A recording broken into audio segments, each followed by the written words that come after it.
We've got over 250 yards of fabric in the show already. For the most part, everyone's going to have at least 2 costumes. They're going to have 1 costume for most of the scenes that they're in, and then everyone's going to change for the ball/masquerade scene. I have 5 different costumes. Luckily for me, Romeo has 1 costume, so he dresses and then he pretty much is up all night and then is banished and never goes home to change.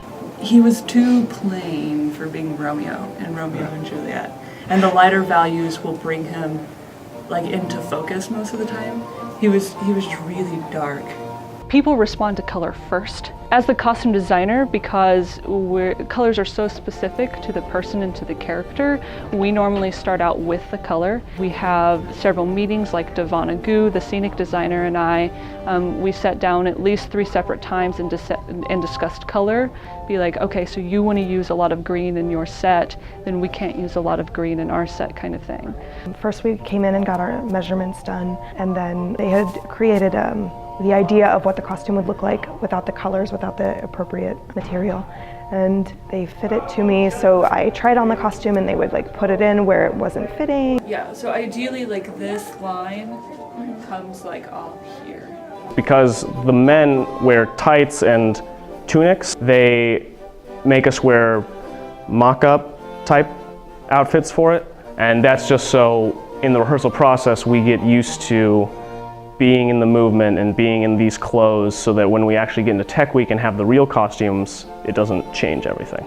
As the costumes develop into real fabric and they start seeing the actualized things and they start have fittings in their real stuff, I always like to keep a really open conversation between the actors, and as they're developing their character, I want to make sure that what I've deduced from their character, from their script, is still along that line. They're very conscious about all that stuff. They're, okay, can you do all of your sword moves and stuff in this costume? And you'll be up there for a fitting, having a sword fight in the air, just to make sure that, you can move your arm up there if you need to and stuff. I'm also being wigged for the show, which is really exciting.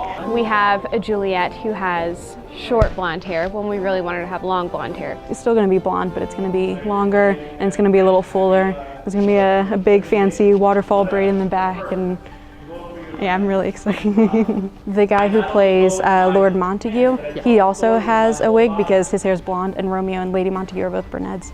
Alright, can I have you do the fingers again, but very gently on the lace this time. There's a lot of lace right now.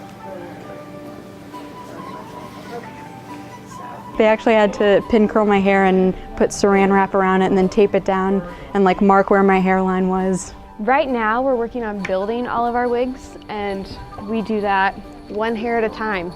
So it's a really time-consuming process. And then they have this wig that they ordered that they took apart and they're redoing by hand to make sure that it fits my head. Everyone has a picture in their head of what Romeo and Juliet should look like. There are 2 movies of Romeo and Juliet, so everyone knows what they want to see.